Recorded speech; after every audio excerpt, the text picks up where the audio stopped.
Alhamdulillahirabbil alamin wa bihi nasta'inu ala umuri dunya waddin. Wassalatu wassalamu ala asyrafil mursalin sayyidina wa maulana Muhammadin wa ala alihi wa sahbihi ajma'in.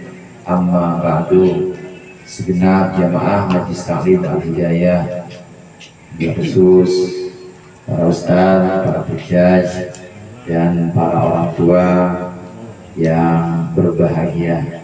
Alhamdulillah pada malam hari ini kita berkumpul selain sebagai rutinan kita, ini ada satu momentum yang sangat berharga, yaitu Muharraman.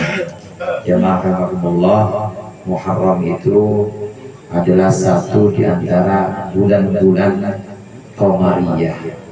Dulu sebutannya bukan bulan Hijriyah, tapi bulan Qamariyah. At-Taqwim Al-Qamari, orang sebut Arab sebutnya adalah bulan-bulan Qamariyah. Sebagaimana kita tahu, bulan-bulan yang ada 12 ini adalah bulan-bulan yang memang oleh Allah sudah ditetapkan. Namun penamaannya itu hadirin, penamaannya tetap bukanlah wahyu. Sedikit saya bahas di awal pembicaraan ini. Allah berfirman, inna iddatash syuhuri indallahi 12 syahran fi kitabillah yauma khalaqallahu samawati wal arda minha arba'atun hurum. Sesungguhnya bilangan bulan di sisi Allah 12. Itu sejak dulu saat Allah menciptakan langit dan bumi, ya 12 itu. Di antara 12 itu ada 4 bulan yang disebut dengan bulan mulia atau bulan haram.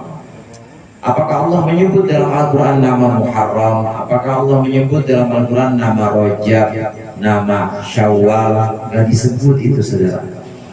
Jadi Allah hanya menyebutkan betul 12. Nah, lalu bagaimana penamaan bulan-bulan Qamariyah ini? Penamaan bulan Qamariyah ini adalah sifatnya bukan wahyu, tapi merupakan satu kesepakatan. Jamaah rahimakumullah, di malam hari ini selain Muharraman, Bang Thohir juga bilang saya sekaligus haul dari guru kita,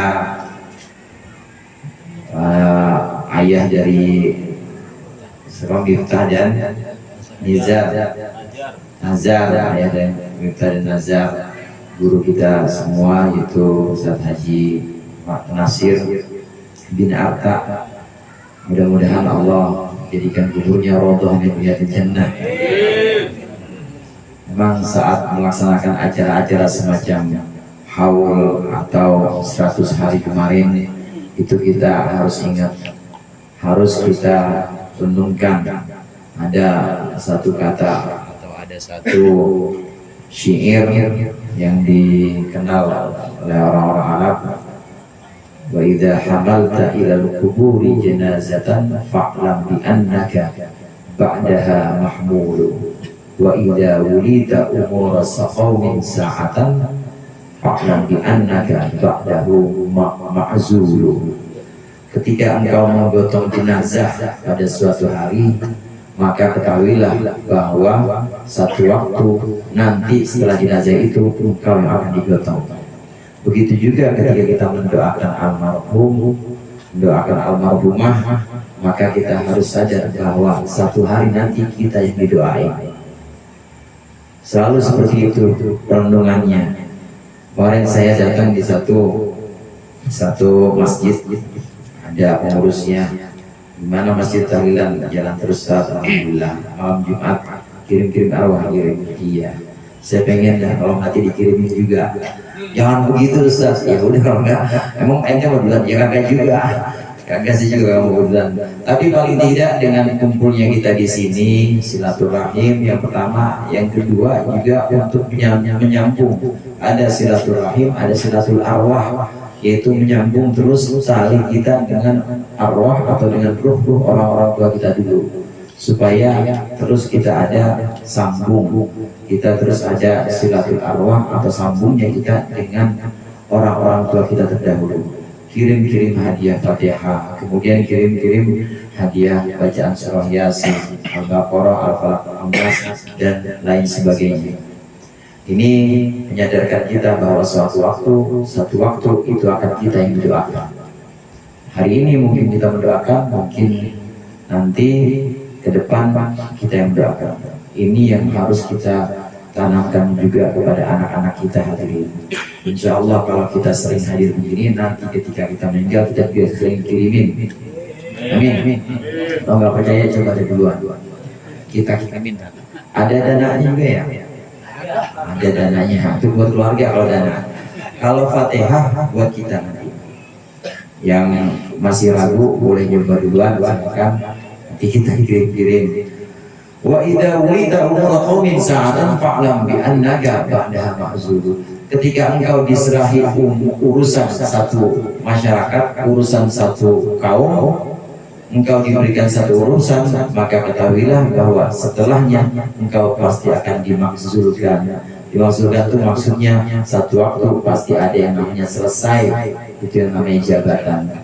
Kalau hidup kan memang itu semua dari kita menanggung tugas untuk menjalani hidup. Tapi ada orang-orang tertentu, ada orang-orang yang memang Allah berikan tugas untuk pimpin masyarakat, seperti jadi RT misalnya. RT tamu hari baru tamu. RT ada. Fa'lam bi annaka ba'dahu ma'zur. Kalau kemarin-kemarin itu memang dipasrahin atau dipercaya untuk ngurusin satu RT, ngurusin satu kampung, maka ketahuilah bahwa satu waktu pasti akan ma'zur itu pasti akan diselesaikan. Memang udah waktunya selesai. Yang terpenting buat kita selesainya hidup kita nanti, dan juga selesainya tugas kita ini, kita harus jadi orang yang benar-benar banyak manfaatnya untuk masyarakat.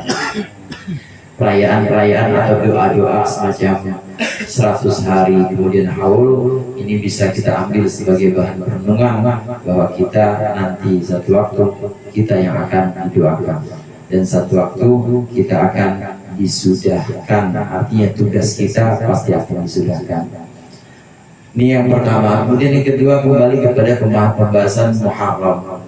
Bulan-bulan yang kita kenal dengan Muharram, Safar, Rabiul Awal, Rabiul Akhir atau Rabiul Tsani, Jumadal Ula, Jumadal Tsaniyah, Rajab, Sya'ban, Ramadan, Syawal, Dzulqa'dah, Dzulhijjah. Balik lagi Muharram, Safar, 12, sekarang 12. Ini penamaan, ini bukan wahyu hadirin.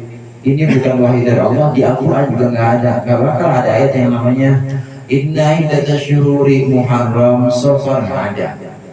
Bukan ayat dan bukan wahyu. Ini adalah kesepakatan. Dalam catatan sejarah, orang-orang Arab sebelum Islam itu sudah menggunakan bulan-bulan yang disebut dengan bulan Qamariyah. Nggak disebut dengan bulan Hijriyah karena belum hijrah, belum ada hijrah, bahkan belum ada Rasulullah. Tadi Ustaz mau baca tuh, walamma tamma min hamlihi, walamma tamma min hamlihi tis'ata ashhurin Qamariyah. Ya, itu 9 bulan Qamariyah, sebutannya 9 bulan Qamariyah. 9 bulan Qamariyah itu artinya sebelum Rasulullah lahir, orang-orang Arab itu sudah menggunakan bulan-bulan Qamariyah ini. Bulan Qamariyah yang kita kenal tadi ada 12, itu adalah bulan yang disepakati oleh orang-orang Arab.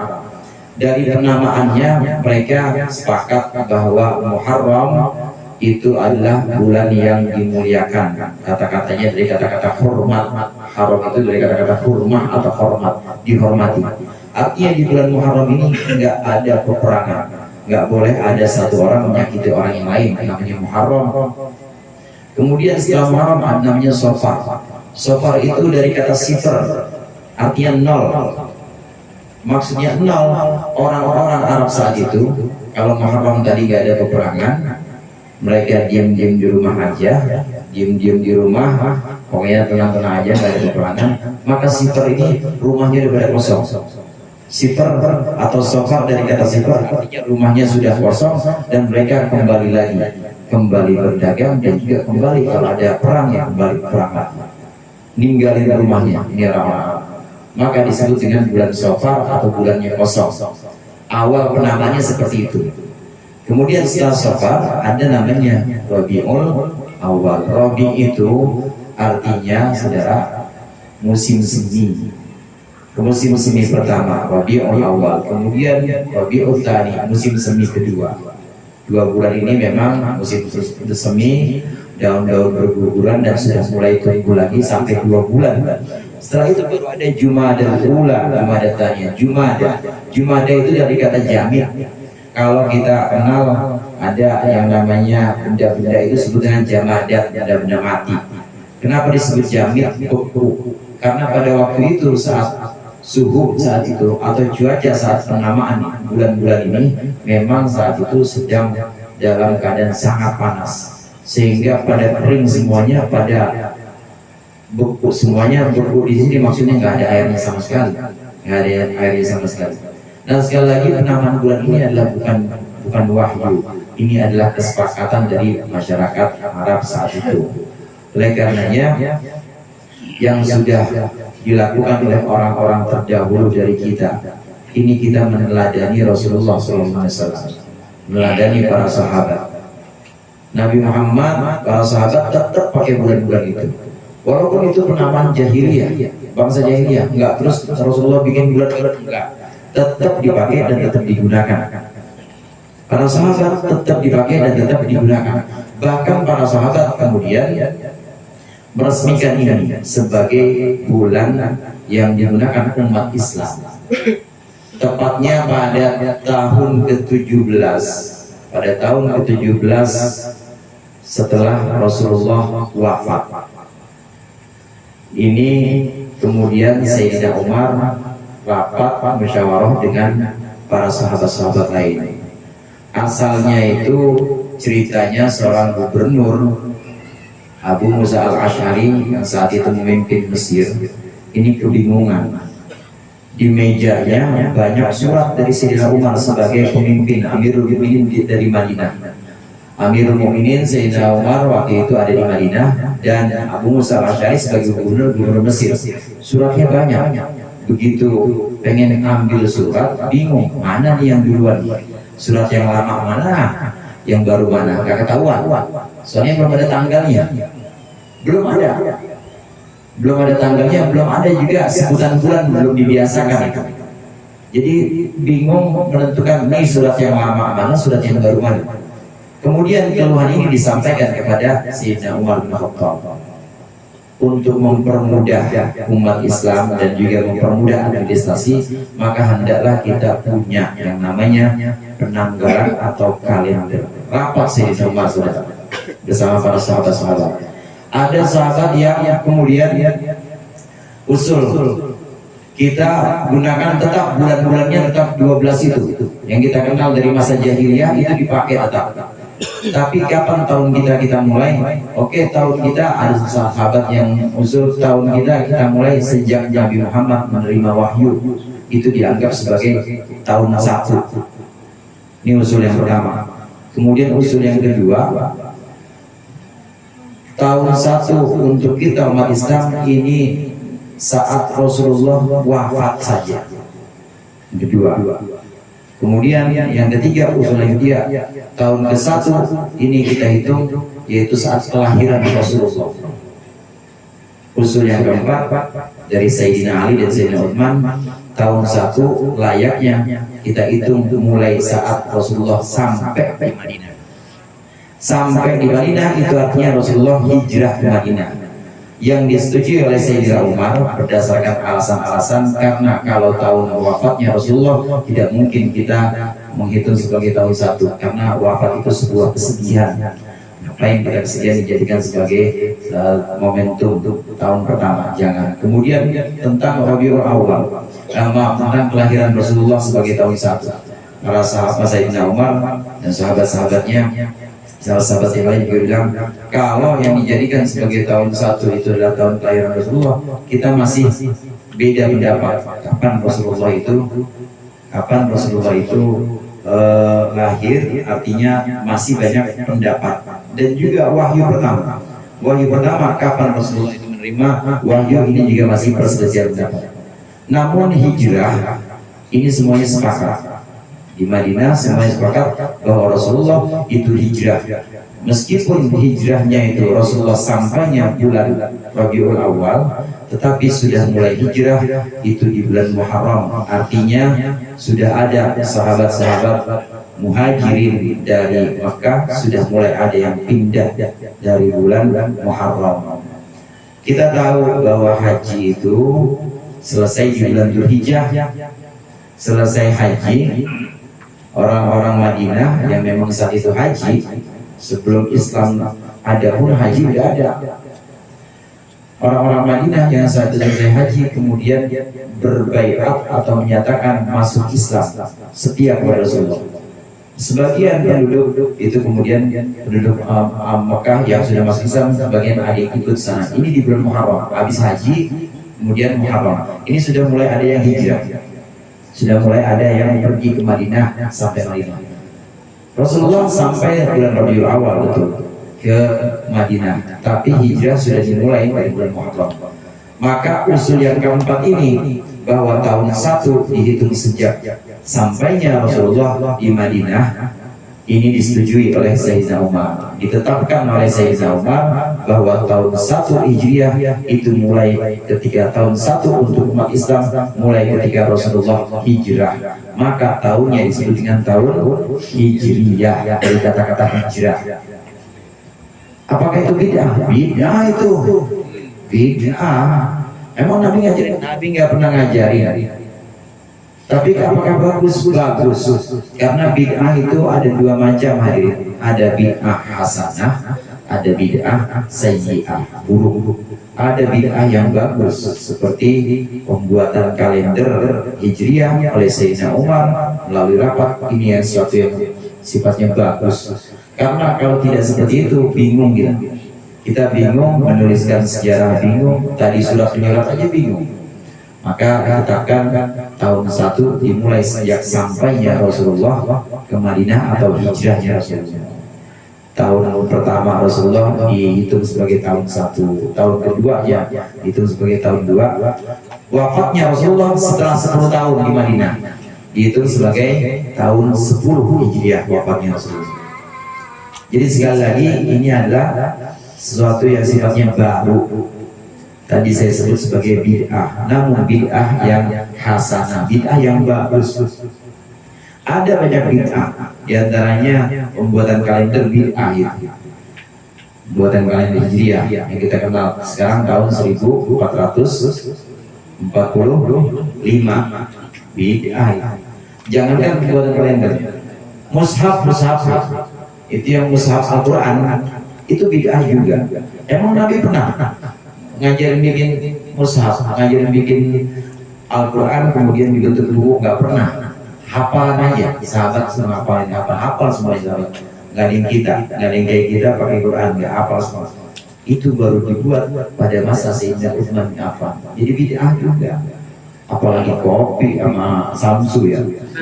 Bid'ah yang urusan yang kita kenal sebagai urusan agama aja itu memang ada yang bid'ah, namun bid'ahnya adalah bid'ah hasan, bid'ah yang baik.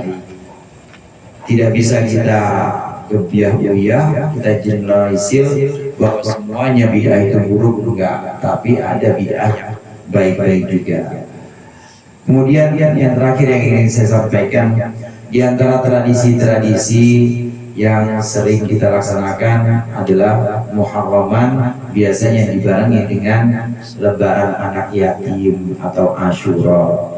Kenapa saya ambil tradisi-tradisi, istilah tradisi ini? Sebagaimana yang tadi dilakukan oleh para sahabat, dilakukan oleh Rasulullah. Rasulullah sangat merawat tradisi. Tadi saya katakan Muharram, Safar, Rabiul Awal itu penamaan dulu. Orang-orang dulu itu sudah menamakan. Jadi sebelum Islam, orang-orang Arab yang disebut dengan Arab Jahiliyah udah pakai itu. Apakah Rasulullah kemudian oleh Rasulullah haram? Enggak. dipakai tetap. Artinya Rasulullah dalam satu keadaan tertentu atau dalam satu hal Rasulullah tetap merawat tradisi tetap. Ini yang dalam satu kaidah fikih disebut dengan al-muhafadzah al-qadimis shalih wal akhdhu bil jadidil aslah. Merawat tradisi-tradisi lama yang memang masih layak dirawat. Merawat tradisi-tradisi lama yang memang masih layak dirawat. Wal akhdhu bil jadidil aslah, dan ambil sesuatu yang baru yang memang lebih baik lagi. Dengan prinsip ini maka kita jadi orang yang ramah kepada tradisi orang-orang tua kita dulu, dan juga kita jadi orang yang sangat menghargai perubahan karena bisa menerima inovasi, bisa menerima segala hal-hal yang baru selama itu tidak merusak akidah, selama itu tidak merusak syariat. Tradisi Asyura yang disebut dengan lebaran anak yatim ini dilakukan oleh ulama-ulama kita, dilakukan oleh guru-guru kita berdasarkan satu hadis. Rasulullah SAW bersabda, "Man masaha ra'sa yatimin yawma Asyura, rafa'allahu lahu bi kulli sya'ratin darajatan." Barang siapa yang mengusap kepala anak yatim pada hari Asyura, maka Allah akan mengangkat derajat orang itu, derajat yang diangkat sebanyak jumlah rambut anak yang dia diusap itu. Mengusap rambut ini maksudnya ngasih kecukupannya dia, bukan ngusap-ngusap doang. Ada bocah dipanggil Indonesia, sini teng sini usap-usap. Mana baru? Gue mau usap doang. Duitnya orang enggak. Yang dimaksud dengan masaha ra'sa yatimin itu maksudnya adalah menyayangi anak yatim, kasih jajannya, kasih kebutuhannya. Ini hadis memang bukan hadis sahih, bukan hadis yang ada dalam kumpulan sahihnya Imam Bukhari, kumpulan sahihnya Imam Muslim. Namun mengamalkan hadis-hadis yang seperti ini boleh, karena ini terkait dengan keutamaan amal yang disebut dengan fadhailul amal. Keutamaan amal seperti hari Asyura dengan menyantuni anak yatim, kemudian kita mendirikan atau menghidupkan malam nisfu Sya'ban, itu kan keutamaan amal semua. Kita perbanyak zikir di malam nisfu Sya'ban, itu keutamaan amal. Ini tetap boleh diandalkan, tetap boleh diamalkan. Imam An-Nawawi yang mengarang kitab Al-Adhkar itu menyebutkan bahwa jumhurul ulama minal muhadditsin wal fuqaha berkata, mayoritas ulama, baik ulama ahli hadis maupun ulama ahli fikih, mengatakan yustahabbu wa yajuzu, boleh dan disukai untuk mengamalkan hadis-hadis tentang fadhailul amal yang isinya itu targhib, motivasi, atau tarhib, yaitu semacam peringatan yang dimaksud di sini adalah ancaman, wanti-wanti. Ini boleh kita mengamalkan hadis-hadis meskipun hadis yang dhaif, karena tidak ada hubungannya dengan hukum. Kita boleh mengamalkan hadis-hadis dhaif yang hubungannya dengan fadhailul amal. Imam Nawawi yang mengatakan itu.